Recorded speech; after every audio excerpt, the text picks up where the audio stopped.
You are standing in line at the grocery store. Your phone is at 1%. There is nothing to look at except a rack of gum and a stranger's cart. 10 seconds pass. Your hand twitches toward a pocket where the phone isn't. This feeling has a name. You call it boredom.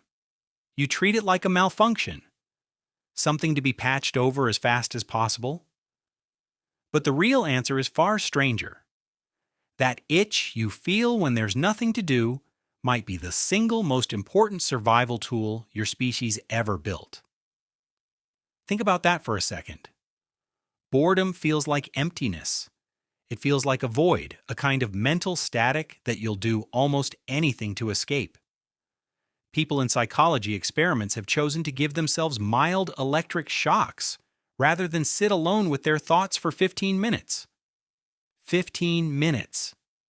That's how badly the human brain wants out of stillness.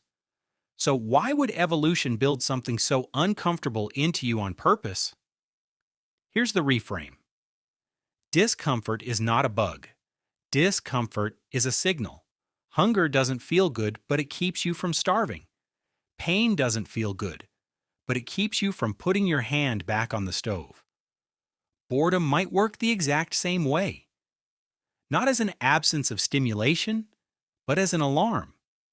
An alarm that goes off when you're spending your one finite life on something that isn't moving you forward. Your ancestors didn't have Netflix. They didn't have grocery lines or phones at 1%. But they absolutely had downtime. Long stretches of it. And what they did with that downtime may be the reason you're sitting here at all. Start about 300,000 years ago. Early Homo sapiens are not sprinting from lion to lion in a constant blur of danger. That's the Hollywood version. The real version is slower and stranger. Anthropologist Richard Lee spent years studying the Jew/Huansi people of the Kalahari Desert, one of the last surviving hunter-gatherer societies, and found something that shocked a lot of assumptions. They worked on average somewhere around 15 to 20 hours a week to meet their basic needs. The rest of the time, open, unstructured, available. What do you do with hours of nothing day after day in a world with no screens? You can only stare at the same patch of grass so many times before your mind starts doing something on its own. It starts wandering. It starts asking questions it doesn't need to ask to survive the next 5 minutes. What's over that ridge? Why does the fire burn blue at the bottom? What would happen if you tied this vine to that branch? That itch is boredom. And it turns out that itch might be the engine behind almost everything that makes humans different from every other animal on Earth. Consider what boredom actually does inside your brain. Neuroscientist James Dankert, who has spent much of his career studying this exact feeling, describes boredom as a kind of engine light, not the destination, not the punishment, the warning that tells you your current situation isn't using your mind the way it wants to be used. It's uncomfortable specifically so that you'll move, not randomly, towards something more meaningful, more engaging, more useful. Now picture an early human sitting by a fire with nothing to hunt, nothing to gather, and no threat nearby. Comfortable, fed, and bored out of their mind. That discomfort doesn't just sit there, it pushes. It pushes toward the vine, toward the ridge, toward carving a shape into a bone just to see if it can be done. Boredom doesn't ask you to survive, it asks you to explore. And exploration, over hundreds of thousands of years, compounds into something enormous. Here's where it gets stranger. Psychologist John Eastwood, who co-authored some of the most cited modern research on boredom, found that people who are bored don't actually want to do nothing. They want to do something, but nothing available feels worth doing. Boredom isn't a craving for stimulation, it's a craving for meaning. Your ancestors sitting by that fire weren't craving noise. They were craving a task that felt like it mattered. So what did they do with that craving? They told stories. They drew on cave walls. They shaped stone into tools that had no immediate use. just to understand what the stone could become.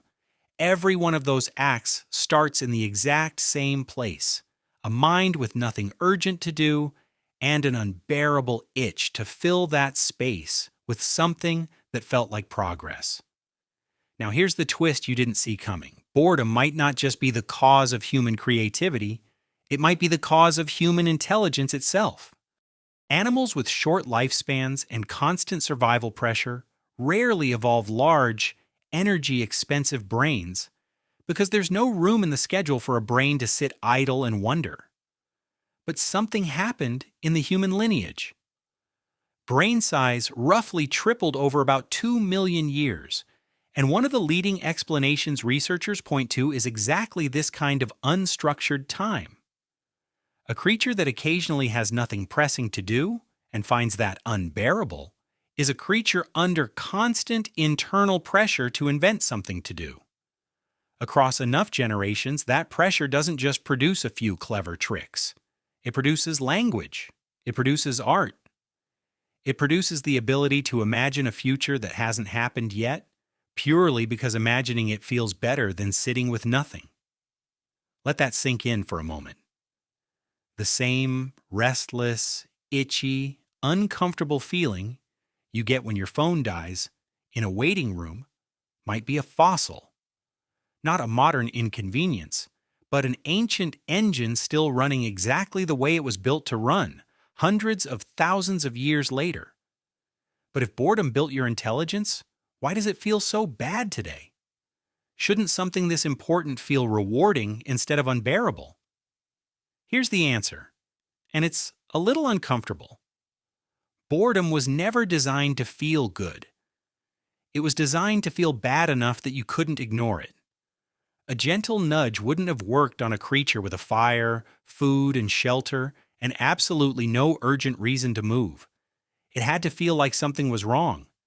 And it had to feel that way specifically when nothing dangerous was happening, because that's the only time your ancestors had the safety and the spare mental energy to actually build something new. Now compare that ancient system to your modern life. Your ancestors had hours of boredom and almost nothing to fill it with except their own minds. You have 0 seconds of boredom and an infinite feed built specifically to fill every one of them before the itch even starts. Every time you feel that first flicker of restlessness and reach for your phone, you're not curing boredom. You're interrupting it before it can do its job. This is the modern mirror, and it's not a small one. Sandy Mann, a psychologist who has run some of the most direct experiments on this exact question, gave participants boring tasks like copying numbers out of a phone book and then had them attempt a creative exercise afterward. The people who had just been bored generated more original, more varied ideas than people who went straight into the creative task. The boredom wasn't wasted time before the real work. The boredom was part of the work. It was the pressure that pushed their minds somewhere new. Now think about how rarely you let that pressure build anymore. The grocery line, the waiting room, the red light, the ad before the video, all of it used to be raw material. A gap where your ancestors' brain would have started wandering toward the ridge, the vine, the bone carving. Now the gap gets filled in under 2 seconds by a screen built by people who understand exactly how uncomfortable that itch is, and exactly how much money there is in relieving it before you ever have to sit with it. You are not weak for reaching for your phone in that moment. You are running an ancient program in an environment it was never designed for. For 300,000 years, escaping boredom meant inventing something. Today, escaping boredom means opening an app that invented nothing and handing you someone else's thoughts instead of giving you the space to build your own. Here's what that costs you, and it isn't small.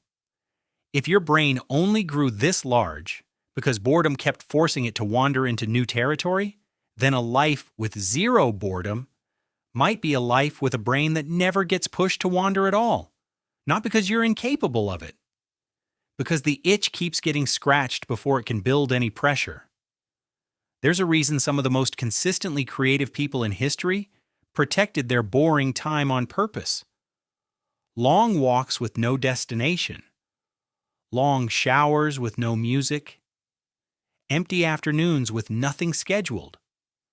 Not because these moments felt productive in themselves, but because they were the only conditions under which their minds were forced to generate their own material instead of consuming someone else's. So here's a question worth sitting with the next time your phone battery dies.